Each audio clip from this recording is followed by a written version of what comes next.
Greetings students, welcome to the Density of Butane Lab, and we're going to do something a little different today. We're going to measure the density of a gas, which is going to mean some different techniques than we've used in the past. As always, to calculate a density, we're going to need a measured value of mass for the gas and also a volume. The source of our gas will be a butane lighter, although you could use a barbecue lighter or any other source of butane that could be submerged. The trick is, how do we find out the mass of the gas that we're collecting? Well, the way we'll do it is by measuring the mass of the lighter before we release the gas. We will make sure that the lighter is dry and weigh it again. And the difference between these two measurements should be the mass of the gas that's been released. We'll be using a water displacement method to collect the gas. As it said, we'll be collecting the gas over water. We'll be able to measure the volume of the gas easily that way. So let's start with the mass of the gas. Unlike the other labs we've done, where we had a fairly large mass and a relatively small volume, now that we're working with a gas, it's going to be the opposite. We're going to have a fairly large volume and a small mass. Since our scales only read to the nearest tenth, the mass measurement is going to be very critical. So as a result, instead of measuring the mass just once, I'm going to actually measure the mass of the lighter 10 times and take an average. So you'll recall that we turn on the scale, let it run through its cycle until we get a lock, and then I'm going to carefully set it down, and I'm waiting for another lock, and you see it says 21.8 grams. So here's my mass of lighter before.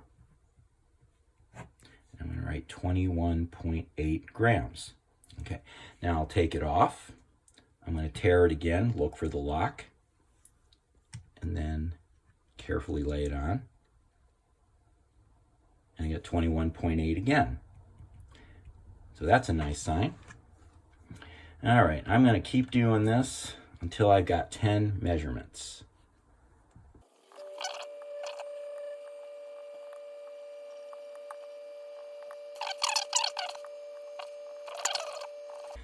Now that I've taken 10 readings, I'm going to average it.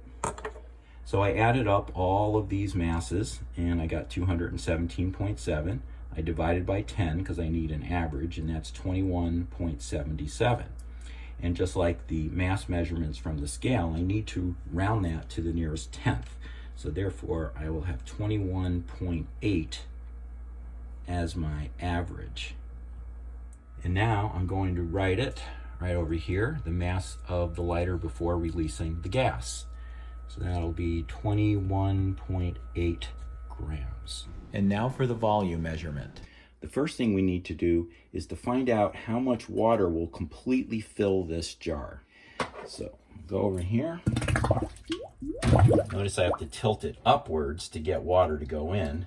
Now shake it, get all the little bubbles out of there. And I've got this plate to help me close it off and bring it up. So I get all the water in there. And then pour it into here. And to get the accurate measurement, of course, I'm going to have to use the graduated cylinder. Now I know that I'm going to have to do this more than once. So I'll pour it somewhere close to the 250 milliliters. Be careful to note the scale of the graduated cylinder. This one goes by 5 milliliter increments. I'll call that 241 milliliters. And I'm going to keep this process going until I've measured all of the water.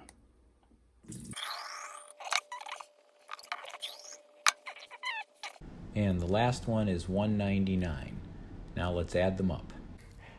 I've added the three values to give me a total of 676 milliliters. Now, if you were collecting the gas directly into a graduated cylinder, you could just read the scale, but remember it's upside down. In this case, though, you will all be using another container. So I'm going to write down that initial amount of water in the jar, 676 milliliters, right here. Now don't forget, we'll need to put 0.676 because we're converting our units to liters, and we started with milliliters. We'll be collecting the gas in a position like this, so you have to have some wide opening to be able to get the gas to go in there.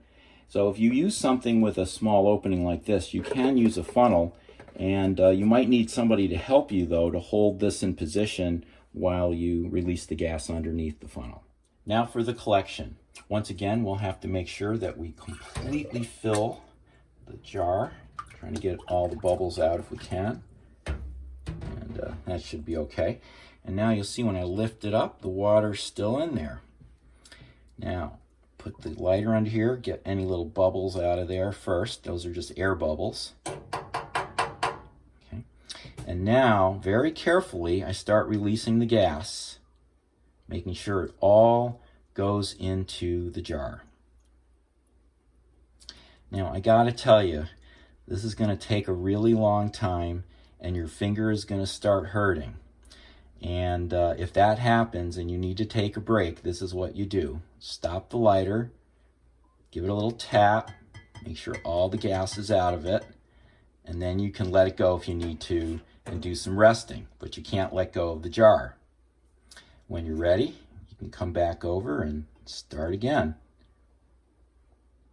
And I found a good way to do this where I'm letting the rim of the jar hold the button down. It's a lot easier on the thumb.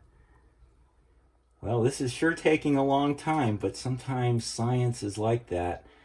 So keep taking a break if you need to, and just be persistent, because the more gas you get, the better our results can be. Definitely on a roll here now. I'd really like to get more gas than this, but got to finish the video at some point, so I'm going to stop.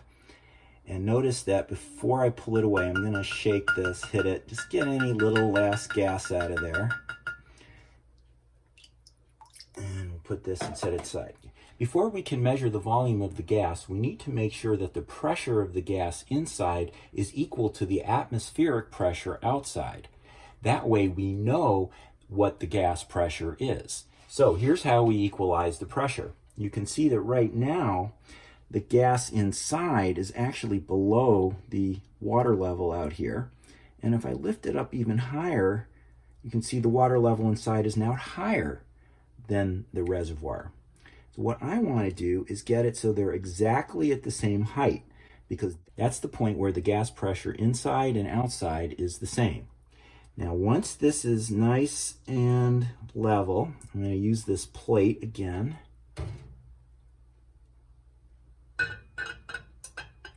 Clamp it and quick turnaround. Voila. Go through the same process we did before. Oh, I just got in under the limit. I'll say 234 milliliters. 0.234 liters. To get the volume of the gas that we collected, I'll have to subtract that remaining water from the total volume of the jar. So we've got 0.676 minus 0.234, and that gives us 0.442 liters for the volume of the collected butane gas. Finally, we have to weigh the lighter again to get the final mass measurement. Before we can do that, though, we really have to make sure that it's dry and that all of the water is out of all of this mechanism. So I'm going to go ahead and dry it. I'm going to do a whole bunch of shaking really hard, and I suggest you do this right at a person, because if they can feel little droplets of water, that means that there's still some in there. As it turns out, my initial measurement showed that I really hadn't gotten all the water out.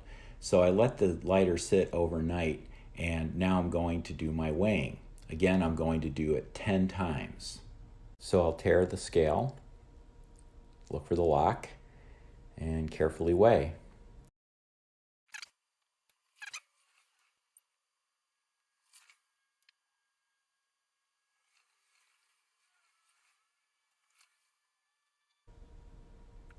And once again, I'll have to average it.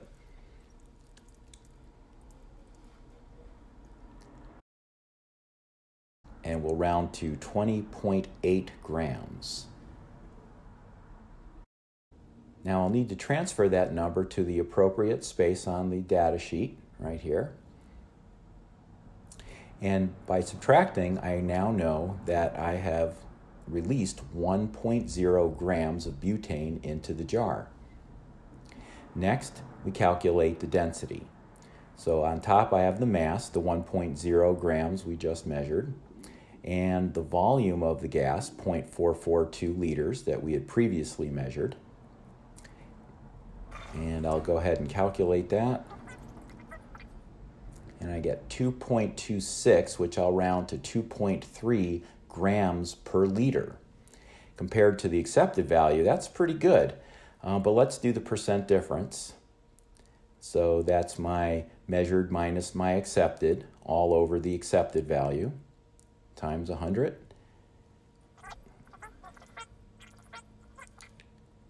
And we get 2.7%. And that is fantastic. Hope you can do as well. Good luck.